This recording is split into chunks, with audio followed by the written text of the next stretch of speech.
The morning of July 26, 1943, breaks cold and metallic over the North Sea, the kind of pale, colorless sky that seems to predict violence long before it arrives. Inside the cockpit of the B-17 WWII, co-pilot Second Lieutenant John Morgan keeps one hand on the yoke and the other perched near the throttles, maintaining formation among the 100-plus flying fortresses climbing steadily toward occupied Europe.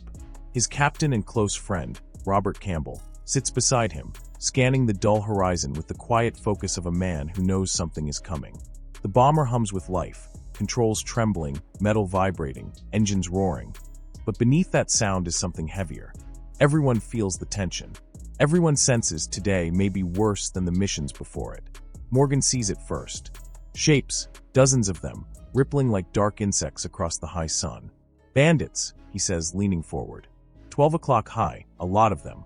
No one needs a second confirmation. The sky begins to fill with German fighters. FW-190s, Bf-109s. Over 150 aircraft closing in with terrifying speed. From behind the flight deck, Engineer Staff Sergeant Tyre Weaver scrambles into the top turret and swings the twin .50 caliber Brownings into position. Ready up! Someone shouts over the intercom, but the order is redundant. Every gunner in the fortress is already tightening grips on their triggers. The fighters dive in, straight and level. The worst possible angle for the Americans, the best for the Germans. On the right nose gun, Lieutenant Keith Kosk presses his face to the sight. "Bandits, 1 o'clock level," he shouts, and squeezes off the first burst of the WWII's guns. The German 20mm fire answers back an instant later. Bright lines of tracers and cannon bursts streak toward the cockpit. Morgan ducks instinctively as shells smash into the nose of the aircraft. Behind him, Weaver screams, hit by a 20mm round that tears through his left shoulder. But the worst blow strikes without warning. A single cannon shell punches through the front of the bomber and hits Captain Campbell in the head. Blood splashes across the cockpit glass as Campbell collapses sideways, slumping lifelessly toward Morgan. The B-17 jolts as more rounds hammer through its skin, tearing holes, slicing metal, and sending shards across the flight deck. "We're hit!" one of the crew shouts over the intercom. Morgan stares for half a second, horrified by the sight beside him. Campbell isn't dead, the shuddering breaths and twitching fingers prove it, but he's been gravely wounded. Brain trauma. Skull shattered. Morgan knows instantly that if the aircraft is going to survive the next minute, let alone the next 4 hours, he has to fly it alone. He grabs the yoke. "The captain is hit, but I've got this," he shouts, mostly to reassure himself. He pulls the fortress back into formation, fighting the buffeting wind and the storm of incoming fire. Then the yoke jerks violently in his hands. The plane banks hard left, nearly clipping a neighboring B-17's wing. Morgan whips his head to the right and freezes. Campbell is upright. Blood pours down his face, his eyes glassy, unfocused, empty of recognition. But his hands grip the yoke, pulling the aircraft into an erratic maneuver. Some fragment of instinct still lives inside him. In his broken, injured brain, he is still captain of this ship. "Bob, what are you doing?" "Keep formation," Morgan shouts. But Campbell doesn't answer. He doesn't even look at him. He simply keeps turning the plane. A fresh wave of FW-190 screams by, spraying bullets and cannon fire. Tracers rip past the windshield. Morgan feels the entire bomber shaking as more hits slam into the wings and fuselage. "Hold formation," Morgan shouts again, voice cracking with desperation. Campbell doesn't react. He just jerks the yoke harder, forcing the B-17 into another steep bank. The bomber drops out of formation. And that is death. Below, in the waist section, gunners grip their mounts desperately as the deck tilts sharply.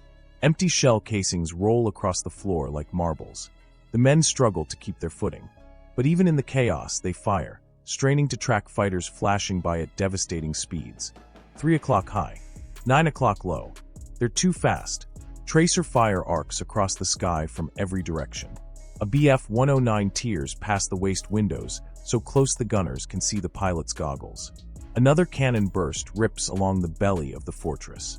Inside the nose, Kosk holds down the trigger, his guns screaming as fighters pass by close enough to see markings on their fuselages. Suddenly, a shape drops beside him. Weaver, pale, sweating, collapses on the deck. His arm is gone. His breathing is ragged. Kosk drops to his knees. "Weaver, stay with me," he says, pressing cloth against the mangled shoulder. Weaver looks at him with pain-clouded eyes. Then he points, first to himself, then to the hatch. He wants to jump. Kosk freezes. Weaver will never survive the flight home. For hours. Impossible. Staying on board means bleeding out. Jumping means capture, if he's lucky. But it's the only chance he has. Kosk nods shakily. He helps Weaver climb toward the hatch as the plane shudders violently under another barrage. But before Weaver can reach the door, another German burst strikes the fuselage. The intercom goes dead. The oxygen supply to the rear half of the aircraft is destroyed. The temperature inside is dropping toward freezing. At altitude, without oxygen, the gunners won't survive long. Back in the cockpit, Morgan battles both gravity and his own wounded captain. He grips the yoke, trying to counter Campbell's mad, directionless inputs. "Bob, stop. Let go of the controls," he begs. Campbell doesn't hear, or doesn't understand. He tightens his grip, knuckles white, face slack and bloody. Morgan tries again. "Bob, listen to me. You'll kill us." He reaches across and grabs Campbell's wrist, trying to wrench his hand free from the yoke. Campbell reacts like a wounded animal. He punches Morgan hard across the face. Morgan reels backward, stunned. "Robert, please," he shouts, voice breaking.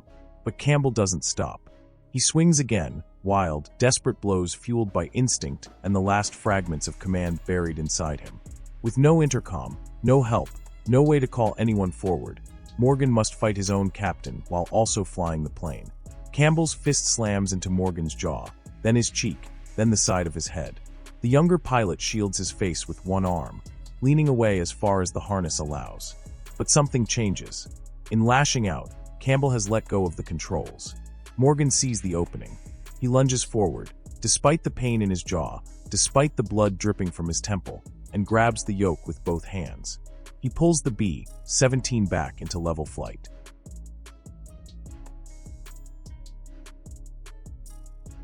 Outside the cockpit glass, the sky flickers with burning aircraft, falling wreckage, and streaking fighters. Dozens of bombers remain ahead. The formation is still there, still alive. Morgan grits his teeth and forces the fortress back toward the protective box of B-17s. The engines roar. The wings shudder. The hull rattles and groans, beaten and torn. But Morgan holds steady. He pulls Ruthie 2 back into formation, back into the fight. Behind him, Campbell slumps again, head low, blood dripping from his chin. He doesn't move anymore. He doesn't resist. He is breathing barely. His eyes stare at nothing. Morgan flies on. The gunners keep firing. Kosk tries to save Weaver. Chaos surrounds them. 130 German fighters tearing the sky apart. And still, the battered B-17 fights to survive. The cold inside the wounded B-17 is tightening like a fist. Kosk crouches in the narrow nose compartment, his hands trembling as he secures the parachute onto Weaver. The gunner's eyes are half closed, his breath shallow, his face turning a sickly shade of gray. Weaver is fading, slipping out of consciousness with every second. Kosk knows there is no time. Smoke curls through the fuselage, oxygen lines hiss weakly, and the Luftwaffe fighters are still prowling outside like wolves waiting for the kill. He gives the chute straps one final sharp yank, hoping they'll hold, then pushes open the forward hatch. Instantly, the sub-zero wind rips through the opening, stinging his face and drowning out the roar of the engines. Below them, a German city appears through the haze, buildings like small gray blocks clustered along a snaking river. They're too close. If Weaver misses this chance, if he passes out before the chute opens, he'll land dead on impact. And Kosk refuses to let that happen. He drags Weaver forward, holding him upright. The man is barely conscious, eyes rolling, head lolling on his shoulder. Kosk places the parachute ripcord into Weaver's hand, shouting over the storm of wind, "Hold this. Pull when you're clear." But Weaver's hand twitches early, reflex, not thought, and the chute spills uselessly onto the floor. No! Kosk's heart slams against his ribs. Panic rises as he scoops up the tangled silk, knowing they're out of altitude, out of time, out of everything. With a desperate shove, he wedges the chute under Weaver's arm, trusting luck more than logic, and pushes him out into the freezing void. His last prayer is simple. Please open. Please save him. Meanwhile, in the rear of the plane, a different nightmare is unfolding. The oxygen tanks, already damaged by flak, leak faster than the crew can respond. The gunners feel it first, a slow fog settling over their minds. Their hands tremble. Their movements become sluggish. Their shots drift off target. "What the hell?" One gunner mutters, blinking hard. "It's the oxygen, we've lost oxygen, descend. We need to descend." But the intercom is dead.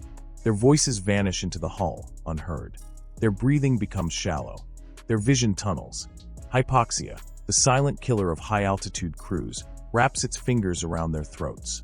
One by one, the men slump over, unconscious, still strapped to their guns. Only the ball turret gunner remains awake, sealed beneath them like a lone survivor in an iron coffin, firing blindly at the shapes streaking past his plexiglass dome. "Eat lead, USOBS," he screams, unaware that he is now fighting alone. The German fighters unleash their final burst of ammunition and break away, leaving the trembling B-17 staggering through the sky like a wounded animal. In the cockpit, the storm is far worse. Morgan is bleeding, battered, fighting not just to fly the plane but to stay conscious himself. Campbell, delirious from his head wound, throws punches with a strength born of madness. His eyes are wild, confused, unrecognizing. He doesn't see Morgan. He sees ghosts. Enemies. Something broken in his brain demands violence, and Morgan takes the brunt of it. Another punch crashes into Morgan's jaw. Something cracks. He spits out a tooth onto the cockpit floor, wiping blood from his chin with the back of his hand. His ribs ache, his arms are shaking, and he knows he can't take much more. Campbell lunges again. Morgan catches his arm, barely. He reaches up, grabbing Campbell's oxygen mask. A single pull would rip it free. A single pull would end this insanity. Campbell would pass out. The fight would stop. Morgan could save the crew. But ripping it off could also kill his co-pilot. He hesitates. That split second of mercy is enough for Campbell to shove his arm away and launch another attack. The plane wobbles violently, slipping out of formation as the two men grapple over the controls. Their B-17 dips, banks, trembles under their struggle. Flak bursts open in black puffs ahead, sharp, violent eruptions in the sky. The bombardment has already begun. Campbell weakens at last. Blood loss steals his strength. His punches slow. Morgan seizes the moment, wrestling him down, pinning him against the seat with every ounce of strength left in his body. Campbell thrashes weakly beneath him, but the fight is over. Morgan pulls the plane level, fighting to keep hold of both Campbell and the yoke. They're back in formation, but ahead of them the sky erupts. Anti-aircraft shells detonate around them, shaking the B-17 so hard Morgan feels the bones in his arms vibrate. Shrapnel clatters off the fuselage like hail. The wings shudder as fragments rip holes through the aluminum skin. Then he sees them, dark shapes racing through the smoke. Bandits. 8 o'clock high. He calls it out, unaware no one can hear him. The fighters dive, firing through their own flak. Cannon shells rip into the WWII. One round punches through a fuel tank next to the starboard engine. Fuel sprays out, shimmering in the cold air dangerously close to the white-hot exhaust pipes. Still pinned in his seat, Campbell groans. Morgan tightens his grip and forces himself to focus. Below, the target slides into view. In the nose, the bombardier clenches his jaw. "Intercom's dead," he mutters, "but I'm dropping those bombs." He steadies himself at the Norden site. He doesn't have control of the plane, as he normally would, but he uses the bursts of flak as reference points and releases the payload at the best possible moment. Bombs away. The WWII jolts upward, suddenly lighter. Against all odds, they completed the mission. The surviving B-17s turn back toward England. The Luftwaffe pursues, but the Germans are nearly out of ammunition. They pepper the WWII's tail and wings with gunfire, but without rear gunners, she can only endure the punishment. Then, finally, the fighters break off. Morgan gasps. Where is everyone? Did the crew bail out? Did they die? He can't leave Campbell behind, or anyone else who might still be alive. Silence settles in the plane, broken only by the engines. But in the sealed belly, the unconscious gunners lie motionless, until slowly, one of their fingers twitches. Another shifts. Hypoxia loosens its grip as the plane descends into denser air. Miraculously, after nearly 2 hours without oxygen, all 4 men in the rear begin to revive. Groggy, frostbitten, but alive. It is a miracle Morgan will not learn about until later. The English Channel finally appears, a silver ribbon beneath the clouds. "We're gonna make it," someone cries from the nose. Kosk, breathing hard, unclips himself and heads toward the cockpit. What he sees is pure horror. Blood smeared across the panels, shattered glass glittering on the floor. Morgan slumped in the co-pilot's seat, still restraining Campbell with one arm. Morgan's eyes meet his, heavy with exhaustion and relief. "Help me get him out of the seat," Morgan says. Campbell barely resists now, too weak even to lift his arms. But moving him is slow, delicate work. It takes 30 painful minutes to shift him safely aside. By the time Morgan takes the pilot's seat, he is drained, shaking, but he forces himself to stay focused. He drops the plane lower to get breathable air into the fuselage. He wants to save Campbell, not as a co-pilot, but as a friend. Then he aims for the nearest friendly base. Every warning light on the dashboard is flashing or dead. The engines cough, sputter, and groan. Holes riddle the wings and fuselage. The intercom is gone. Half the crew is wounded. The tail section looks like a shredded tin can. Still, the WWII 2 holds together. 3 hours after the nightmare began, Morgan brings the battered B-17 over the English coast. The landing gear locks down, miraculously. He guides her in, fighting the controls until the wheels finally kiss the runway. The moment they stop rolling, the ordeal is over. Medics rush aboard. Morgan slumps back, unable to keep his eyes open. Campbell is carried out on a stretcher, still breathing but fading. Despite every effort, he dies an hour later, his wounds too severe to overcome. News soon arrives about Weaver. Against all expectations, his chute opened. He hit the ground hard, injured but alive, and was taken prisoner. He would survive the war and live to 74. John Morgan, who fought the enemy, his own aircraft, and even his own co-pilot, saved every surviving man aboard that plane. His bravery would earn him the Medal of Honor. The WWII 2, torn nearly in half by flak, gunfire, and chaos, lived long enough to tell a story so unbelievable that it would echo long after the war ended. Stories of B-17s flying home on one engine, limping across the channel with missing sections. But none quite like the flight Morgan endured, where survival depended on courage, instinct, and sheer unbreakable will. Years later, veterans would still speak of the tale with awe. The crew that should have died a dozen times over, the pilot who wrestled with fate until he forced a miracle, and the fortress that refused to fall from the sky. Many remarkable stories emerged from the skies of Europe, stories of survival, brotherhood, and impossible courage. But few match the near-impossible journey of the WWII 2 and the men who lived through its longest, bloodiest day in the air.